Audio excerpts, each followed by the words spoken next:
Good morning friends, मैं युवराज सिंह आप सभी का स्वागत करता हूं अपने यूट्यूब चैनल एग्जाम एक्सप्रेस में। तो कल हमने डिस्कस किया हुआ था कि ट्रिक के साथ किस तरीके से स्क्वायर को बनाया जाए। तो हमने कल इजी मेथड से बताया हुआ था कि किस तरीके से स्क्वायर को हम आसानी से कर सकते हैं। तो कल एक दो लोगों ने मेरे से कमेंट में पूछा कि भैया स्क्वायर रूट और क्यूब रूट का कब आप क्लास लोगे। तो आज हम सोच रहे हैं स्क्वायर रूट और क्यूब रूट करवा देते हैं। उसके बाद नेक्स्ट क्लास में हम किस तरीके से कैलकुलेशन को इजी से करना है ये सीखेंगे। और क्लास के लास्ट में एक या दो क्वेश्चन होमवर्क में होते हैं, तो उनके आंसर आप लोग कमेंट में मेंशन कर दीजिएगा अगर हो जाता है, नहीं तो फिर हम आंसर तो उनका हम करवा ही देंगे। तो चलो पहले हम लास्ट वीडियो में जो हमने दो क्वेश्चन होमवर्क में दिए हुए थे पहले उनको करते हैं। तो हमने बोला हुआ था कि 288 का स्क्वायर कितना होता है, 288 का स्क्वायर कितना होता है। तो इसके लिए हमने तुमको बताया हुआ था कि हमको यहाँ पर जीरो लाने की कोशिश करनी होती है कि लास्ट में हम जीरो कैसे लाएं। तो हमने बोला अगर इसमें हम 12 ऐड कर दें, 12 ऐड कर दें तो 300 हो जाएगा। तो हमने बताया था जितना ऐड करेंगे उतना ही सब्ट्रैक्ट करेंगे, और जो ऐड किया है उसका स्क्वायर हम साइड में लिख लेंगे। तो 144 ये हमने यहाँ पर लिख लिया। और उसके बाद हमने देखा कि जब 288 में 12 ऐड करेंगे तो हो जाएगा 300, और जब 12 सब्ट्रैक्ट करेंगे तो हो जाएगा 672। ठीक है, 276, 276। अब हमने बताया था कि इन दो जीरो को रिमूव करने के लिए हमें क्या करना है, 100 का डिवाइड करना है, और जितने जीरो यहां पर होंगे लास्ट के सिर्फ उतने डिजिट ही कंसीडर किए जाएंगे, बाकी जो बचेगा उसको कैरी पे ले लेंगे। तो देखो ये दो जीरो से दो जीरो कट गया, बस 3 का मल्टीप्लाई कर दो। 3 छंग 18, 7 त्रिक 21, 1 22, 2, ठीक है, 2 कैरी हुआ, 3 दूनी 6, 2 8, ठीक है। और ये एक इसमें आ जाएगा कैरी, तो ये यहां पर हो जाएगा। और ये 44 को ऐसे ही लिख लो, मान लो ऐसे करके, ठीक, 44 को ऐसे करके लिख लो। तो ये 44 ऐसे आ जाएगा, और ये 1 8 और 1 9 2 8, ठीक है। तो 82944 ये इसका स्क्वायर होता है। इसका स्क्वायर कितना होता है, 82944, 82944 इसका स्क्वायर होता है। अब देखो दूसरा हमने इसी में दिया हुआ था क्वेश्चन, हमने बोला था 395 का स्क्वायर कितना होता है, 395 का स्क्वायर कितना होता है। अच्छा देखो किसी भी डिजिट के अगर लास्ट में 5 हो, ठीक है, किसी भी नंबर के लास्ट में अगर 5 हो, ठीक है, और उसका स्क्वायर पूछे, तो एक तो इसकी ट्रिक होती है कि 25 ऐसे ही लिख दो, ठीक है, और जो ये नंबर लिखा हुआ है इससे एक बड़ा वाला नंबर लो, ठीक है, इससे एक बड़ा वाला नंबर लो और मल्टीप्लाई कर दो। जैसे हम बोले 15 का स्क्वायर तो 50 25, और एक से बड़ा क्या होता है 2, तो 1 गुणते 2 तो 2 225। ऐसे अगर इसको करना चाहें तो कैसे करेंगे, 25 को ऐसे लिख दें, और उसके बाद ये कितना लिखा है 39, तो 39 से बड़ा 40, तो 40 इंटू 39 ये करेंगे तो भी वही आंसर आएगा। देखो करके देख लेते हैं। तो हमने लिखा 40 मल्टीप्लाई 39, ये 25 ऐसे ही चलता रहेगा, ठीक है। तो देखो 4 का मल्टीप्लाई इसमें कर दो, 36 3 12, 12 और 3 हो गया तुम्हारा 15, और एक ये जीरो था ऐसे लिख दिया, 25 ऐसे लिख दिया, ठीक है। तो 156 025 ये इसका स्क्वायर हो जाएगा। लेकिन हमने तो इस तरीके से बताया हुआ था, तो इसको ऐसे भी मेंशन कर दे रहे हैं। देखो हमने बोला था कि जितना इसको हम जीरो बनाने के लिए क्या करेंगे, तो हमको समझ में आया कि अरे 400 के एकदम पास में है तो 5 ऐड कर दें, और 5 भी सब्ट्रैक्ट कर दें, तो 5 का स्क्वायर 25, तो इसको ऐसे लिख दिया। वही चीज देखो फिर से बन गई। अब जब 5 को ऐड करेंगे इसमें तो हो गया 400, अब 5 को घटाएंगे तो कितना हो जाएगा 390, ठीक है। अब देखो 100 से डिवाइड किया, दो जीरो से दो जीरो कट गए, देखो तो लास्ट की दो डिजिट कंसीडर हो जाएंगे, और जब इसका इसका मल्टीप्लाई करें देखो सेम वही वाला फिर बन गया 36, ठीक है, 3 15 0 25, तो दोनों से आंसर सेम आएगा। तो अब हम नेक्स्ट में चलते हैं, और हमने बोला है कि आज हम सिखाएंगे आप लोगों को किस तरीके से स्क्वायर रूट और क्यूब रूट फाइंड आउट करते हैं। तो स्क्वायर रूट और क्यूब रूट फाइंड आउट करने के एकदम आसान तरीके से समझाएंगे हम, ठीक है, एकदम इजी वे से। बस देखो और तुरंत ही उसका स्क्वायर रूट और क्यूब रूट फाइंड आउट कर सकते हो, ठीक है। तो अब हम चलते हैं स्क्वायर रूट सीखते हैं। क्या सीखते हैं, स्क्वायर रूट। ठीक है, तो स्क्वायर रूट में बस हमको ये देखना है कि वो कोई हमको पहले से ही स्क्वायर देगा। कैसा देगा, अभी हम तुमको बताएंगे कि परफेक्ट स्क्वायर का सिर्फ स्क्वायर रूट निकालना, उसके बाद हम तुमको फिर दूसरे वाले पर भी चलेंगे। तो देखो वो तुमको एक परफेक्ट स्क्वायर देगा, किसी भी नंबर का स्क्वायर हो सकता है, ठीक है, और वो बोलेगा ये किस नंबर का स्क्वायर है। तो जैसे, अब बात को ध्यान से सुनना, हमको ध्यान देना है केवल यूनिट डिजिट पर। किस पे, हमें केवल ध्यान देना है यूनिट डिजिट पे। ठीक है, यूनिट डिजिट पर हमको ध्यान देना है। तो यूनिट डिजिट पे हमको जब ध्यान देना है तो हमको सिर्फ ये देखना है कि उस जो उसने स्क्वायर दे रखा है उसके इकाई के अंक में क्या आ रहा है। समझना, उसके इकाई के अंक में क्या आ रहा है। तो समझो अगर हम बोले कि जो हमको स्क्वायर दे रखा है उसके यूनिट डिजिट में एक आ रहा है, क्या आ रहा है, एक आ रहा है। ठीक है, अगर एक आ रहा है तो उसके लिए जब हम स्क्वायर फाइंड आउट करेंगे तो या तो एक आएगा या फिर 9 आएगा। ठीक है, और अगर मान लो उसके लास्ट में जो हमको स्क्वायर दे रखा है उसकी यूनिट डिजिट में 4 है तो क्या आएगा। ठीक है, बस ये चीज टेबल को याद रखना और आसानी से आप लोग फाइंड आउट कर सकते हो। ठीक है, तो अगर उसके लास्ट में 4 आ रहा है तो क्या क्या आ सकता है, या तो 2 आएगा या फिर 8 आएगा। ठीक है, या तो 2 आएगा या फिर 8 आएगा। अच्छा, अगर लास्ट में 5 है तो 5 के लिए ऑलवेज 5 आएगा। ठीक है, अब देखो इतना तो हो गया। अब हम किस पर चलेंगे, अब हम चलेंगे 6 पर। ठीक है, कि अगर 6 यूनिट डिजिट पर होगा तो उसके लिए क्या क्या आएगा। तो अगर 6 होगा तो उसके लिए या तो 4 आएगा या फिर खुद 6 आएगा।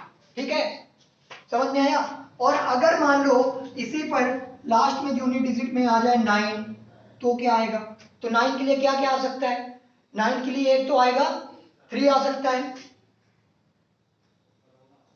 और क्या आ सकता है 7 आ सकता है। अच्छा, ये हमने निकाला कहां से है, ये चीज ध्यान दो भैया। लास्ट में 1 किसके आ सकता है, या तो जब हम 1 का स्क्वायर करेंगे तो 1, या तो 9 9 जा 81। तो देखो यूनिट डिजिट 1 आ रही है। ऐसे 2 2 जा 4, 8 8 जा 64, तो लास्ट में 4। इस तरीके से फाइंड आउट किया। इसका सबसे नोट पॉइंट ध्यान देना,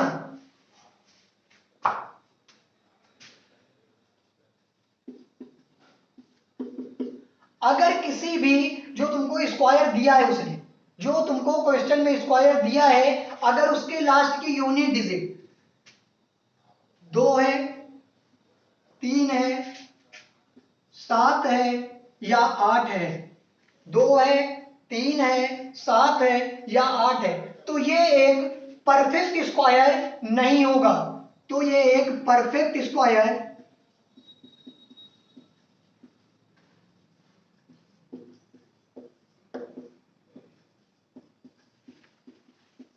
तो ये एक परफेक्ट स्क्वायर नहीं होगा। कब, जब इसके लास्ट में यूनिट डिजिट में 2 आ जाए, 3 आ जाए, 7 आ जाए और 8 आ जाए, तो ये एक परफेक्ट स्क्वायर नहीं होता है। ठीक है, अब चलो हम चलते हैं फिर। अब हम क्वेश्चन सीखने की कोशिश करेंगे कि किस तरीके से हम स्क्वायर रूट को फाइंड आउट करेंगे। तो एक बार इस टेबल को आप लोग अच्छे से ध्यान से देख लीजिएगा, क्योंकि इसका बड़ा काम है। ठीक है, तो इसको हम साइड में छोटा करके लिख देंगे, फिर समझाएंगे। ठीक है, समझ में अच्छे से आएगा। चलो चलते हैं। तो देखो हमने उसी यूनिट डिजिट को ही पहले हम शॉर्ट मतलब एकदम छोटा छोटा करके साइड में लिख दिया ताकि बीच में हमको जगह मिल जाए। और हमने पहले ही बता दिया था, इसके पहले वाले वीडियो में हमने सारे स्क्वायर 60 तक लर्न करवा दिया था सबको कि किस तरीके से करते हैं। तो देखो हम सिर्फ यहाँ तक, हमने 10 तक यहाँ पर लिखा हुआ है, और अब हम चलेंगे कि किस तरीके से स्क्वायर रूट फाइंड आउट करते हैं। तो देखो अगर हमने तुमसे बोल दिया कि बताओ ये लिखा हुआ है, ठीक है, ये किसका स्क्वायर रूट है, बताओ किसका स्क्वायर रूट है, किस नंबर का। तो हमें पता है स्क्वायर रूट फाइंड आउट करने के लिए पहले हम 2 का पेयर बनाएंगे, किसका, 2 का। तो देखो हमने बना दिया ये भी। ठीक है, तो क्या आया 24। अब एक एक स्टेप को बहुत ही ध्यान से देखना, कितना आया 24। लास्ट में इसकी यूनिट डिजिट क्या है 4 है, तो 4 के लिए क्या आएगा, या तो 2 आएगा या फिर 8 आएगा। दोनों नंबर लिख लो चुपचाप। ठीक है, देखो 8, या तो 2 आएगा या फिर 8 आएगा। हमें नहीं पता है कि कितना आएगा। अब हम गए यहां पर 46 के पास। 46 कौन से दो स्क्वायर के बीच का नंबर है। तो देखो कौन से दो स्क्वायर के बीच का नंबर है, तो हम जब यहां पर आए तो हमने देखा ये 6 और 7 इन दो नंबर्स के बीच में लाइज करता है, 6 और 7 के बीच में। तो देखो 7 का स्क्वायर तो इससे बड़ा है और 6 का छोटा है, तो जो छोटा वाला स्क्वायर होगा, जो छोटा वाला स्क्वायर इससे होगा जस्ट पहले वाला नंबर जो परफेक्ट स्क्वायर होगा, जो यहाँ पर नंबर दिया है, ठीक है, उससे जस्ट पहले वाला जो एक परफेक्ट स्क्वायर होगा वो, या फिर यहाँ पर जो मान लो एग्जैक्ट स्क्वायर दिया होता तो, ठीक है। तो ये 46 है, तो 49 तो इससे बड़ा हो जाएगा ना, तो इससे पहले स्क्वायर कौन सा है 36, तो हमेशा छोटा वाला स्क्वायर नंबर लेना है। तो 6 और 7 में छोटा कौन 6।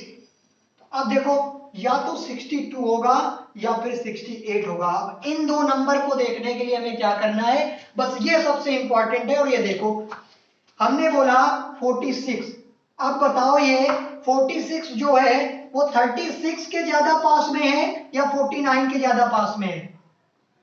तो हमें सीधा पता है यार 49 के पास में जाने के लिए इसमें 3 ऐड करेंगे, और अगर 36 में जाना है तो -10 करेंगे। तो किसके ज्यादा पास में है, 49 के ज्यादा पास में है ना, मतलब बड़े वाले के ज्यादा पास में है। किसके पास में है, बड़े वाले नंबर के ज्यादा पास में है, इसलिए यहां पर बड़ा नंबर कौन 68, ये इसी का स्क्वायर हो गया, ठीक है। तो ये किसका स्क्वायर है 68 का, एक ये परफेक्ट स्क्वायर है, ठीक है। अब हम चलेंगे नेक्स्ट क्वेश्चन में।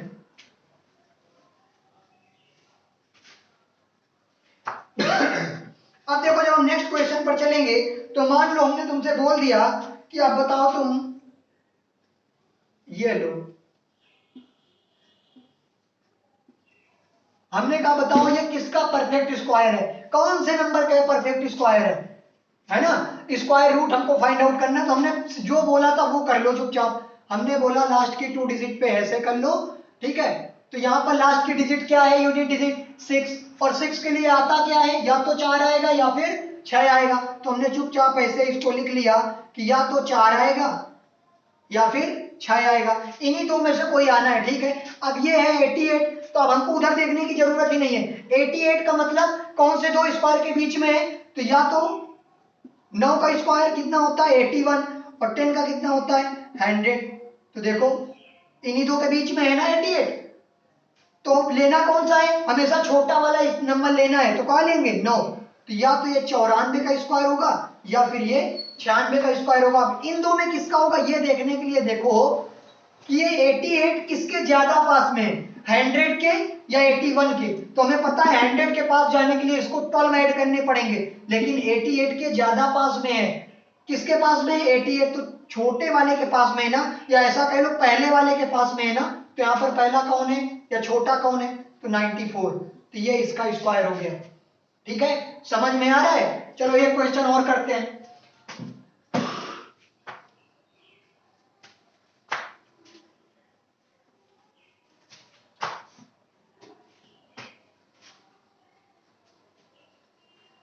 हमने मान लो नंबर दे दिया, ये लो बड़ा सा नंबर ले लेते हैं। हमने बोला इसका स्क्वायर रूट बताओ, इसका क्या बताओ, इसका स्क्वायर रूट बताओ, ठीक है। तो हमको करना कुछ नहीं है, जो अभी तक हम कर रहे थे सेम वही करेंगे। हमने किया ये लो लास्ट की 2 डिजिट पर हमने ऐसे कर दिया इसको। अब हमें पता है 6 के लिए क्या आएगा, या तो 4 आएगा या फिर 6 आएगा। तो हमने चुपचाप इसको ऐसे ही लिख लिया, या तो 4 आएगा या फिर 6 आएगा। अब इन दो में से क्या आएगा ये बाद में देखेंगे। अब ये क्या लिखा है 184, 184 किन दो स्क्वायर के बीच का नंबर है। तो देखो 13 का स्क्वायर होता है 169 और 14 का स्क्वायर होता है 196, ठीक है। 13 का होता है 169 और 14 का होता है 196, ठीक है। तो अब देखो दो नंबर के बीच में लाइज कर रहा है ना, 184 कर रहा है बिल्कुल। लेना कौन सा है, हमेशा छोटा वाला। कौन सा लेना है, हमेशा छोटा वाला लेना है। तो भैया या तो ये 134 का होगा या फिर ये 136 का होगा। अब ये किसका होगा ये बताने के लिए हम जाएंगे 184 के लिए। 184 बोला ये तो हम डिसाइड करेंगे कि कौन होगा। तो अब देखो 184 बोला हम जिसके ज्यादा पास में होंगे आंसर वही होगा। तो अब बताओ 184 196 के ज्यादा पास में है या 169 के। तो जब देखो करके देखोगे तो ये होगा 6 और 6 12, यहां तक इसको पहुंचने के लिए इसमें 12 ऐड करेंगे और इसमें आने के लिए ज्यादा सब्ट्रैक्ट करना पड़ेगा। तो ये किसके ज्यादा पास में है? 196 के। कहने का मतलब ये बड़े वाले नंबर के ज्यादा पास में है। किसके पास में है? बड़े वाले नंबर के ज्यादा पास में। दूसरी तरीके से अगर कह लो सीक्वेंस वाइज तो ये दूसरे नंबर के पास में है। तो दूसरा नंबर कौन? 136 हो गया इसका ये परफेक्ट स्क्वायर। ठीक है, अब बाकी क्वेश्चन आप लोग इसी तरीके के आप स्क्वायर रूट है ना, स्क्वायर नंबर ले लो और उनका स्क्वायर रूट फाइंड आउट करने की कोशिश करो। ठीक है, ये टेबल से। ठीक है, और अगर नहीं आता है तो उसको कमेंट में मेंशन करो, हम फिर से समझाएंगे। एक बार कोशिश करना, अच्छे तरीके से हो जाएगा। अब हम चलते हैं क्यूब रूट में, किस तरीके से क्यूब रूट फाइंड आउट करते हैं। तो आप लोग एक बार इस टेबल का स्क्रीनशॉट ले लीजिए और उसके बाद हम क्यूब रूट पे चलते हैं। तो अब हम चलते हैं क्यूब रूट में। क्यूब रूट किस तरीके से फाइंड आउट करते हैं, देखो क्यूब रूट। तो देखो अब समझो, कहने का मतलब ये है कि क्यूब रूट किस तरीके से निकालते हैं, ये देखो। तो हम क्यूब रूट में चलते हैं। जैसे अभी हमने देखा था स्क्वायर रूट निकालने के लिए सबसे इंपॉर्टेंट क्या होता है, उसका यूनिट डिजिट। ऐसे ही हम जाएंगे जब क्यूब रूट में तो उसमें भी सेम होगा यूनिट डिजिट। ठीक है, यूनिट डिजिट। तो अब यूनिट डिजिट के लिए या तो देखो, अगर मान लो उसके लास्ट में 1 होगा, ठीक है, 1 हो सकता है, 4 हो सकता है, 5 हो सकता है, 6 हो सकता है। अभी समझना, हम एकदम तुमको इजी वे में समझाने की कोशिश करेंगे। ठीक है, अब समझना पहले। तो अगर उसके लास्ट के यूनिट डिजिट में 1 होगा तो उसके लिए 1 ही आएगा, 4 होगा 4 ही आएगा, 5 होगा 5 ही आएगा, 6 होगा 6 ही आएगा। कुछ है ही नहीं इसमें करने के लिए। 1 होगा 1 लिख देंगे, 4 होगा 4 लिख देंगे, 5 होगा 5, 6 होगा तो 6। अब आगे चलते हैं। अगर उसके यूनिट डिजिट में मान लो कितना होगा, 2 होगा, तो 2 के लिए आएगा 8 और इसका जस्ट रिवर्स, अगर उसके लास्ट में 8 होगा, कितना होगा 8, तो उसके लिए आएगा 2। ऐसे ही अगर उसके लास्ट में कितना होगा, 7 होगा, तो उसके लिए आएगा कितना, 3, और अगर लास्ट में 3 होगा तो उसके लिए क्या आएगा, 7। ये चीज आप लोग देख लीजिए एक बार और इसका स्क्रीनशॉट ले लीजिए। अभी साइड में हम लिख देंगे, एक बार जब क्वेश्चन सॉल्व कराएंगे तो लिख देंगे। तो देखो ये देख लो, 1 के लिए 1, 4 के लिए 4, 5 के लिए 5, 6 के लिए 6। अब बचा क्या, 2 और 3, तो 2 के लिए 8 और 8 के लिए 2, ऐसे ही 3 के लिए 7 और 7 के लिए 3। ठीक है, जो होगा उसका जस्ट रिवर्स वाला लिख देंगे। ठीक है, अब देखो चलते हैं। तो अब हम इसका जब स्क्वायर सीखने चलेंगे, स्क्वायर रूट तो हो गया था, अब हम क्यूब रूट देखो देख रहे हैं, तो इसको हम किस तरीके से करेंगे। ठीक है, तो चलो देख लेते हैं क्यूब रूट एक बार। ठीक है, तो क्यूब रूट देख लेते हैं, चलो। तो अब देखो हमने लिस्ट साइड में बना दिया है, 1 के लिए 1, 4 के लिए 4, 5 के लिए 5, 6 के लिए 6, 9 के लिए 9। अब बचा केवल 2 और 3, तो ये जस्ट एक दूसरे के रिवर्स में बना देते हैं। 2 का 8, अगर 2 का यूनिट डिजिट में तो 8 आएगा, 8 होगा तो 2 होगा, 3 होगा तो 7 आएगा और 7 होगा तो 3 होगा। ये किसके लिए, यूनिट डिजिट की बात कर रहा है, यूनिट डिजिट। ठीक है, अब देखो हम आगे चलते हैं क्वेश्चन पर सीधा किस तरीके से करते हैं। तो देखो हमने मान लो क्वेश्चन ले लिया, हमने बोला 300, ठीक है, 300 763 763 ये नंबर ले लिया और हमने बोला बताओ इसका क्यूब रूट क्या होगा, इसका क्यूब रूट क्या होगा। तो अभी देखो स्क्वायर रूट में हमने पेयर कितने के बनाए थे, 2 2 के बनाए थे। अब हम जब क्यूब रूट में चलेंगे तो कितने का पेयर बनाएंगे, 3 3 का पेयर बनाएंगे। तो देखो हमने ये 3 का पेयर बना दिया, बस। अब इसको छोड़ दो, इसके लिए दिमाग लगाने की कोई जरूरत नहीं है, एकदम एक लाइन पे आंसर आएगा। 3 सेकंड में करना सीखोगे, 3 सेकंड में कैसे करते हैं। देखो 763 लिखा, यूनिट डिजिट में क्या है, 3 है, तो 3 के लिए लिखना क्या है, 3 के लिए 7 लिखना है, दिमाग लगाना ही नहीं है। 3 के लिए क्या लिखा है, 7, तो हमने चुपचाप 7 लिख दिया। अब ये देखो कितना बचा, 300। ये कौन से 2 क्यूब नंबर के बीच का नंबर है, तो हमें पता है क्या कि 7 का होता है 343 और 6 का होता है 216। 6 का क्यूब 216 और 343, तो भैया 343 तो बड़ा है ना, हमेशा छोटे वाले को प्रेफर करेंगे। दोनों पर यही लागू होता है। स्क्वायर रूट हमने जब बताया था तो उसमें भी हमने बोला था कि छोटे नंबर पर प्रेफर करेंगे पहले। तो जो जिन दो नंबर के बीच का ये होगा उसके छोटे वाले को हम इसके साथ लेंगे, ठीक है, क्योंकि हमको सबको एक साथ लेकर चलना है, सब मान लो। तो हम छोटे वाले को साथ में ले रहे हैं, किसको? तो भैया जो इससे पहले वाला एक स्क्वायर एक परफेक्ट क्यूब होगा उस नंबर को लेंगे। तो ये 6 और 7 के बीच का है तो लेंगे किसको? छोटे वाले को, 6 को। बस आंसर 67 का क्यूब होता है। नेक्स्ट क्वेश्चन में चलते हैं, सीखना।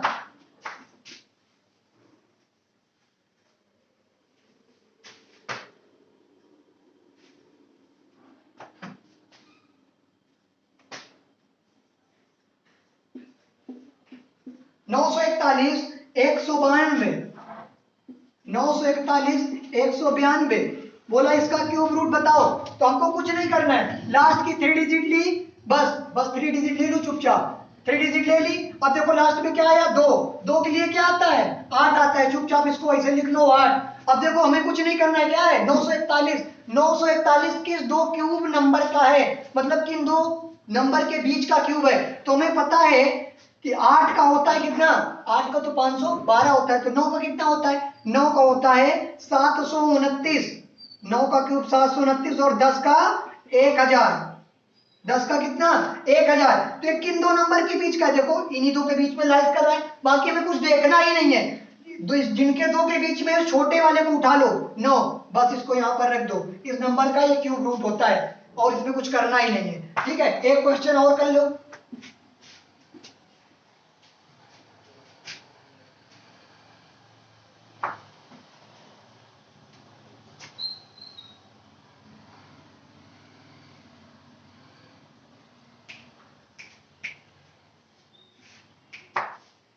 ठीक है, तो अब देखो ये हमने इतना बड़ा नंबर ले लिया, अब इसका कैसे फाइंड आउट करेंगे? तो देखो कुछ नहीं करना है हमको, बस चुपचाप लास्ट की 3 डिजिट ले लेनी है बस, और कुछ नहीं करना है। बहुत ध्यान से देखना, लास्ट की 3 डिजिट ले ली हमने, आया क्या? 9। हमें पता है 9 के लिए तो भैया 9 ही लिखते हैं। 9 के लिए क्या लिखते हैं? 9 ही लिखते हैं ना। तो हमने चुपचाप इसको देखो 9 लिख लिया, ठीक है। 9 का हमने 9 लिख लिया। अब देखो ये है, क्या बचा? ये बचा 1295। किन दो नंबर के बीच का क्यूब है? तो देखो हमें पता है कि 11 का होता है, 11 का कितना होता है? 11 का क्यूब होता है 1331। तो भैया ये तो बड़ा हो गया ना, तो इसका मतलब बीच में 10 भी रहा होगा, तो 10 का क्यूब होता है 1000। देखो इन्हीं दो के बीच में है ना। तो बड़े वाले से हमें मतलब ही नहीं है, मतलब किससे? छोटे वाले से। बस क्वेश्चन यहीं पर खत्म हो गया। 10 का लिख दो यहां पर 10। तो ये कितने का? 109 का ये क्यूब है। 109 का ये क्यूब है। आप आराम से कर सकते हो इसको, आराम से बैठ करके कोई भी नंबर लेना जो एक परफेक्ट क्यूब हो और उसको इस ट्रिक के साथ करने की कोशिश करना, आसानी से हो जाएगा। और अगर किसी को कोई प्रॉब्लम होती है तो कमेंट में मेंशन करो, ठीक है। तो आज की क्लास को यहीं पर वाइंड अप करते हैं। अब मिलेंगे नेक्स्ट वीडियोस में, जिसमें हम बताएंगे कि कैलकुलेशन को किस तरीके से इजी किया जा सकता है, एकदम मैजिक कैलकुलेशन के साथ। तो आज की क्लास को यहीं पर वाइंड अप करते हैं। तो ठीक है, अगर आपको ये क्लास अच्छी लगी हो तो लाइक और शेयर कर दीजिएगा, सब्सक्राइब कर लो अपने फ्रेंड के साथ, है ना। और इसके साथ ठीक है, जय हिंद, गुड मॉर्निंग।